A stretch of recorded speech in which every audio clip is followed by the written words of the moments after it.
Hello, hi everyone, and welcome back to the channel, you all. And in today's video, it is a vlog. I am in my hotel room in Chicago. So I'm in Chicago for a few days for a work training. Mine was an adventure getting here from Portland. I have so much to tell you all. I'm gonna order some food, I'm gonna eat, I'm gonna sit down and talk with all of you, and then we're gonna do a room tour. I don't know exactly how much I'm gonna be able to vlog while I'm here, because again, I'm here for work, so I don't know how much leisure and free time I'm gonna have, but I thought to bring you all along. Don't forget to give this video a big thumbs up, don't forget to subscribe to the channel, hit that notification bell, and let's get right into the vlog.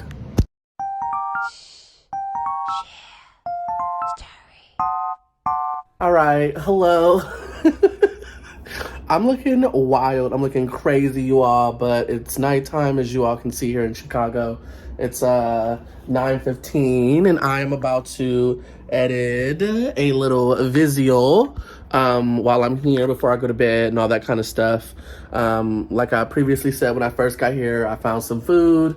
I just ate a little smash burger, and then I ended up going to bed because I was like super tired. But I wanted to come on here and just kind of talk about my day and what happened. The day started really early, you all. I was up around 3 o'clock. We left the house at 4. Christian, aka Sunstar, took me to the airport, and got there around maybe 4:30, 4:45, I think. First, the line was so long. When I went to go check in and try to get my like boarding pass, the machine was broken. I put my card in to pay the $30 bag fee, which of course it just ended up not taking it, I'm assuming. I don't know. So of course, then I had to wait in the bag check line, and I went up there and I told the woman like what happened, and so she had to like make me a boarding pass, which didn't have my seat on it. So remember that, right? Okay, so I finally get done with all that and I can finally go through TSA, and thank God I have TSA pre-check. So I ended up kind of getting in pretty fast. Got in my gate. Okay, first of all, I'm assuming Portland is building a new terminal. So my gate was in the new terminal, which was literally such a far walk. Like, it was so far. I probably got there as soon as they were getting ready to board the plane, right? So I finally get up there and I'm noticing there's no seat. I don't know like what boarding group I'm in. So I go up to the desk, and I'm like, hi, like, I have a seat. I have the app right here. And the guy's like, do you have your boarding pass? And I'm like, well, this is what the woman gave me at the gate, and or at the check-in.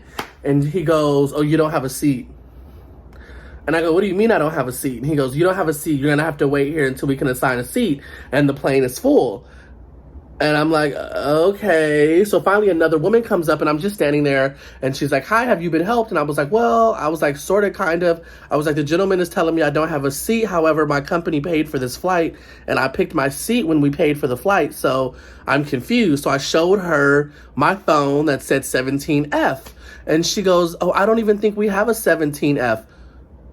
Like, what? Do you not know how big your planes are? You're telling me you only have 16 rows in this plane currently? So, okay. So I'm like, okay, well, there must be a mistake because I have a seat on this plane, right? And so she's like, give me 1 second. So she gets my name, she goes in the system, and she goes, oh, there is a 17F. And she goes, do you have a boarding pass? And I go, no, that's what this is all about. No one ever gave me a boarding pass. I can't get it on my phone for some reason. This is my first time flying American. So she finally prints out my boarding pass, you all, and gives it to me. And so I'm assuming they were down one person because she was not happy about the long line and needing help and all of that. So I was like, whatever, right? Okay. Then we're all waiting to be called in, and this woman walks up and she's like, oh, I gotta get in right now. I'm not feeling good, and I had to wait 45 minutes to check in. And I'm thinking to myself, girl, we all had to wait 45 minutes. Whatever, okay? So they end up letting her get on the plane, whatever. Remember this story because it gets extra at the end for her. So then we get on the plane. I get to my seat, and so I'm in the emergency like exit seats where they come around and they ask you like, you know, in case of an emergency, are you okay to open the doors, right? And so there's 6 people who they ask. So one of the people, it's a light-skinned guy, a black guy, and a black woman, and the guy was quick to just say yes, right? Because at this point it's 6:30. Our flight was supposed to take off at 6. Everyone's irritated, like, you know, like we're all kind of like whatever, like we just want to get in the sky at this point. And so the woman goes, "I'm gonna go by," and so the stewardess, right? She's like, "I'm gonna ask you all individually." Well, he's already said yes. I'm assuming she didn't like his attitude, because she went to this older gentleman who was a flight attendant as well, and he was taking care of the first class people. So before we even took off, this gentleman comes up to the black guy and he goes, "Hey, is everything okay?" And the black guy is like, "Yeah." And he's like, "Yeah, we're good." And the black guy's like, "Yeah." He goes, "Okay, we're not gonna have any problems on our way to Chicago, right?" And the black guy is like, "What?" And the guy repeats himself. He's like, "Oh, we're not gonna have any issues going to Chicago, right?" I'm shook. I'm like, you know, I'm like, what in the world? Like, why would he even say this to this man? And of course, the gentleman was like clearly visibly upset after this. He pretty much just put his head down the whole flight, didn't really talk to anyone. So, like, the whole flight, I felt very weird about this, right? And I wanted to get the gentleman's name, and I didn't get the gentleman's name because as soon as we landed, the light-skinned guy, he got off the plane so fast. Like, he, like, literally just booked it for the front door. And I felt bad for him, right? Like, I was like, wow, like, that's a shitty experience. And as somebody who did not go through that experience but witnessed it, it was really like, it was uncomfortable for me to even sit there and witness this, right? So I ended up, when I got to my hotel, I finally went on to the American Airlines website, filled out a whole bunch of information. I filed a complaint, gave them the flight information, told them about the gentleman, told them about the interaction. And again, I don't know if anything's going to ever come from this, but I just feel like I wanted to say something in the moment and I didn't, because one, I don't know this gentleman, and like, you know, he was rude to the stewardess in the beginning, but like, again, in a customer service role, like, you should never approach someone like that, especially as an older white gentleman talking to a black man, being like, "We're not gonna have any problems in the air, are we?" Like, what are you trying to say? Because he was ready to go, like, he's just a bad person? Like, it just felt very weird. So I filed a complaint. So we finally land, right? And they're like, "All right, you all, please stay seated with your seatbelts fastened because EMT has to get on the plane." It's the woman. And not the black woman with the guy. The woman from the gate. She done got the EMT to come get her a wheelchair to roll her out so she could be the first one off the plane. It was extra. And honestly, my first experience with American Airlines, like, I don't know, like, it just was a lot. It was a lot. Like, it was very unorganized in the beginning. They didn't have, like, you could tell they probably overbooked their planes by having everybody just buy. And then, like, it didn't feel right? So then I'm finally, like, looking for the Uber, which is in Terminal 2, and I'm all the way in Terminal 3. So I got to walk all the way across this bridge to get on a train to take me to Terminal 2 to walk back across the bridge to call an Uber. And the Uber, like, driver was like, he was whatever, like, you know, it was whatever. And I normally order Uber Blacks because of the service, but this gentleman's service was not great. He did not get a tip from me, honestly, after an $80 ride. Like, I was like, whatever. Get to the hotel, checking into the hotel. The hotel is like, you have to put $1,000 down. Okay, once again, my company paid for all of this, so why am I putting any money down? I ended up using my company's card to, like, whatever, like, we'll figure it out. But just the overall experience has been really long. It's been a really long day, you all, and I'm so tired.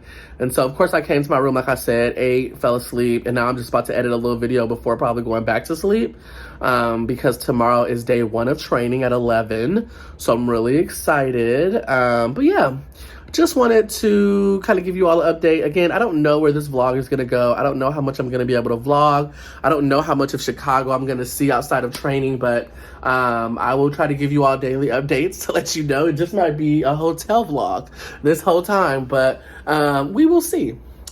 All right, you all, see you in the morning. All right, I probably should have done this when there was more light, so I apologize, but this is the room, you all.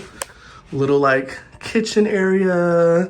There's a fridge under there, some storage and stuff. This is kind of like the living room portion.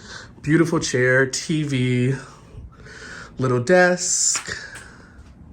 And then you come in here and you have the room. I took a nap after I ate from coming in because I was so tired. But like, look at this view. So you can see the body of water over there. I think it's a lake. Don't come for me. I don't think it's an ocean. I think it's a lake. But I am in the downtown area. I'm on the 19th floor. Really beautiful view. And then you come around here.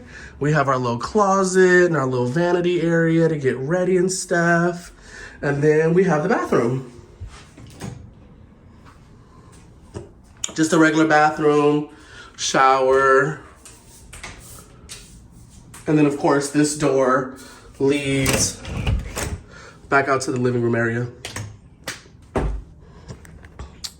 All right, you all, and that is the hotel tour.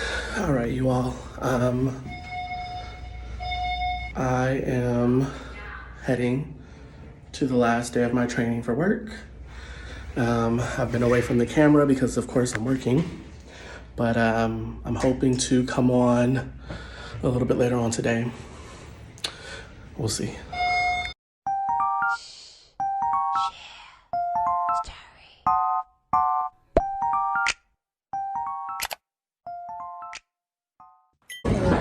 All right, you all, so me and Bianca, oh my God, her debut on the channel. We decided to stop in the Ralph Lauren Cafe. And then we're gonna go to the Ralph Lauren store and hopefully pick up a sweater for Bianca. This coconut cake, you all, to die for, literally. All right, you all, so this is the end of my Chicago trip.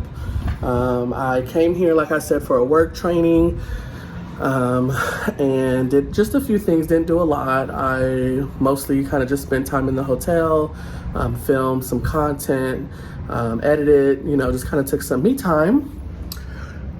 I'm gonna kind of miss this view. The sunsets have been amazing. I did take a few pictures that were on Instagram. I'm gonna try to insert them, but yeah, wasn't a bad trip, very relaxing. And so now I'm definitely ready to get back home, to Portland. But yeah. All right, you all, I think I'm gonna end the vlog here. I don't really like filming the airport process because it's sometimes really stressful for me. But don't forget to give this video a big thumbs up. Don't forget to subscribe to the channel, hit that notification bell, you all. And I will see you in the next video. Bye.